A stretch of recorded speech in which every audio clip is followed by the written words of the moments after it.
Good evening. നമ്മളത് ചേമ്പ് പറിക്കാൻ വന്നതാണ് കേട്ടോ. അപ്പം ഈവനിങ് ആണ്. പിന്നെന്താണ്, ഒരു മഴയൊക്കെ ഉള്ളതുപോലെ മൂടി നിൽക്കുകയാണ്. അപ്പം ചേമ്പ് മഴയത്ത് കഴിക്കുന്നത് ഭയങ്കര ടേസ്റ്റാണ്, ചൂട് ചേമ്പ് മുളക് ചമ്മന്തിയൊക്കെ ആയിട്ട്.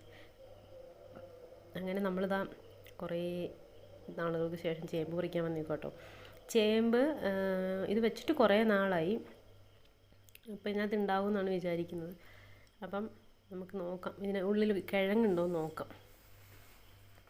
കിഴങ്ങുണ്ട് കേട്ടോ, കിഴങ്ങുണ്ട്. നമുക്കിനി പറിച്ചെടുക്കാം. ഈ ചേമ്പിന് നമ്മുടെ പച്ചമുളകും സവാളയും ഉള്ള വെളിച്ചെണ്ണയ്ക്കകത്ത് ഇത് അരച്ചെടുക്കുന്നതാണ് കേട്ടോ. ശരിക്കും ഇത് മിക്സിയിൽ അരച്ചിട്ട് നമ്മൾ വെളിച്ചെണ്ണ ഒഴിച്ച് ആ ചമ്മന്തിയും ഉണക്കമീൻ വറുത്തതും ചേമ്പുമാണ് ഇടുക്കിക്കാർ അവരുടെ സ്പെഷ്യൽ ഫുഡാണ്. ആ ചേമ്പ് കിട്ടിയിട്ടുണ്ട് ആവശ്യത്തിന്. അപ്പം നമ്മളിവിടെ കുടുംബമാണ്, എല്ലാവരും ഉണ്ട്. അപ്പോൾ നമുക്ക് എല്ലാവർക്കും കൂടി ഇത് കഴിക്കാൻ വേണ്ടിയുള്ള പ്ലാനാണ്. പിന്നെ ചേമ്പും മുളക് ചമ്മന്തിയും റെഡിയായി.